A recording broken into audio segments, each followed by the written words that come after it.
Hi,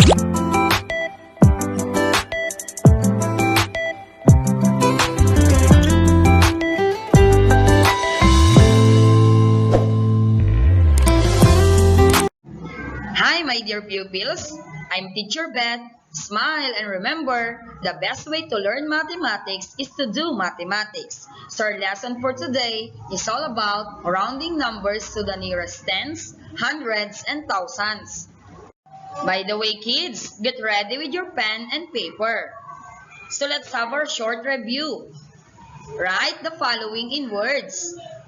First, 2,356. The answer is correct. Second, 1,342. And here we go. Third, 6,789. The answer is very good. So let us now study the number line. In which tens is 14 closer to? So we have here number 14. Is it 10 or 20? Correct, it's number 10. Next, how about this number line? In which hundreds is 260 nearer? So here is 260. Is it 200 or 300? You're right, it's 300. So what are the rules in rounding off numbers? So in order to round off numbers, we are going to follow these steps. First, know the place value of the digit to be rounded off. Second, check the digit to its right. Third, if the digit is 4 or below, retain the digit to be rounded off. And if it is 5 or above, add 1 to the digit to be rounded off. And fourth one, change all the digits to the right of the digit to be rounded off to 0.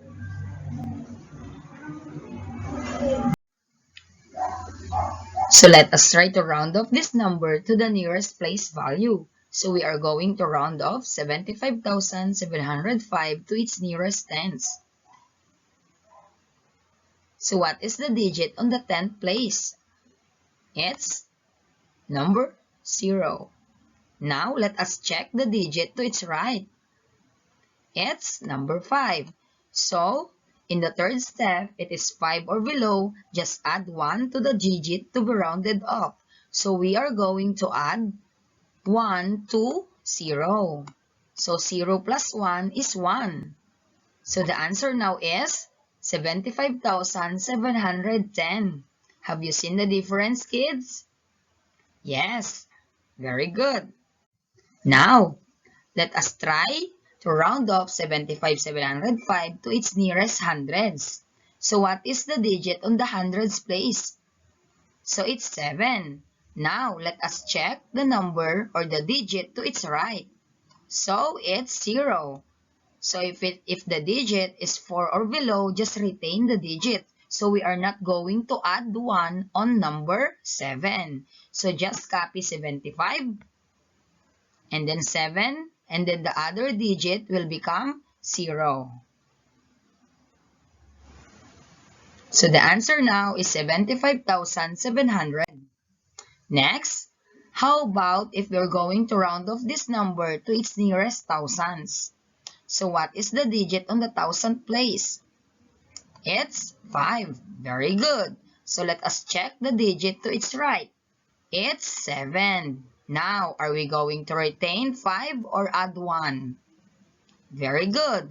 We are now going to add 1 to digit 5. So, it will become 6. So, we're now going to copy 7. And then, it will become 76,000 because all the digits to the right of the digit to be rounded off will become 0. Now, let us try to solve this problem. Uncle Ben spent his vacation in MATH3 City for 155 days. Rounded to the nearest tens, about how many days did Uncle Ben spend his vacation in MATH3 City? So let us solve the problem by following the rules in rounding of numbers. So first, the digit to be rounded off is, what is the digit to be rounded off? Very good. It's number 5 and it is on the 10th place or on the nearest tens. How about step number 2? The digit to its right is, it's 5. Good. Step number 3. Is the digit in step number 2 below, equal, or above 5? Very good. It's equal to 5. So are we going to add 1 or retain? We are going to add or plus 1. So what is now the answer if we're going to add 1 on digit 5 as nearest tens?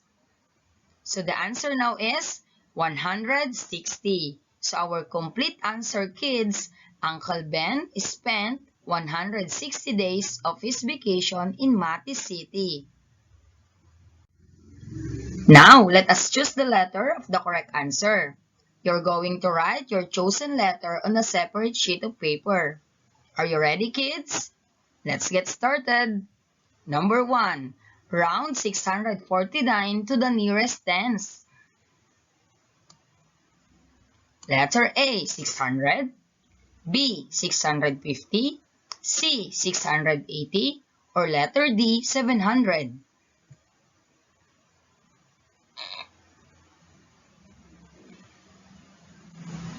The correct answer is letter B. Very good. It's 650. How about number 2? What is the answer if 15,805 rounded to the nearest hundreds? Is it letter A, 15,900? Is it letter B, 15,000? Or letter C, 16,000? Or letter D, 15,800?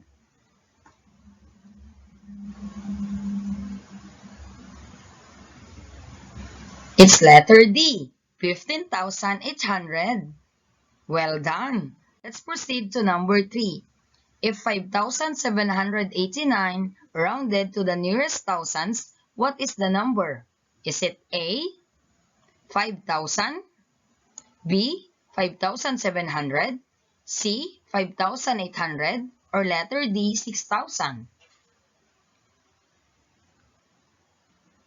Yes, you're right. It's letter D, 6,000. And number 4, when 8,327 rounded to the nearest hundreds, what is the number?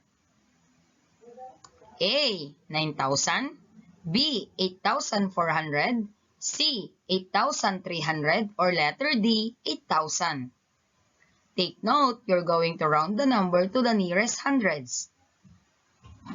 Yes, you're right. It's letter C, 8,300. And for number 5, you're going to round 97,248 to the nearest thousands. Letter A, 98,000. B, 97,200. C, 97,300. Or letter D, 97,000. What is the correct answer, kids? Yes, you're right. It's letter D, 97,000. Now, let us try to understand better rounding of numbers by listening to this song. Ready? Here we go.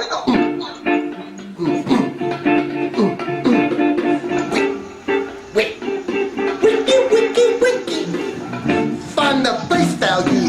Circle that digit, then move to the right and underline it 0 through 4. The circle stays the same, but 5 through 9 adding 1 is the game. Now, flex your muscle, just like a hero. Digits to the right, change to 0. All the other numbers stay the same.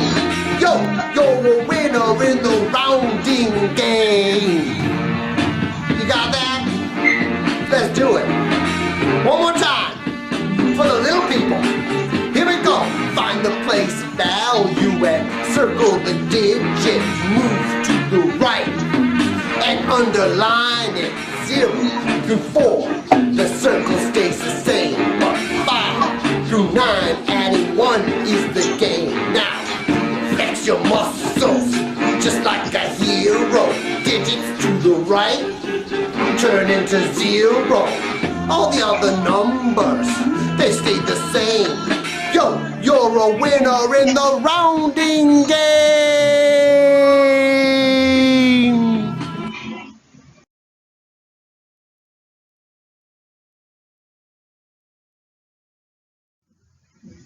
So kids, how do we round off numbers?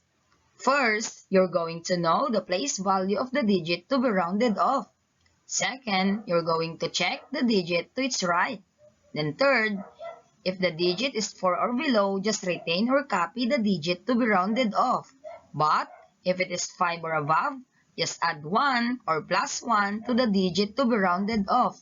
And lastly, you're going to change all the digits to the right of the digit to be rounded off to 0.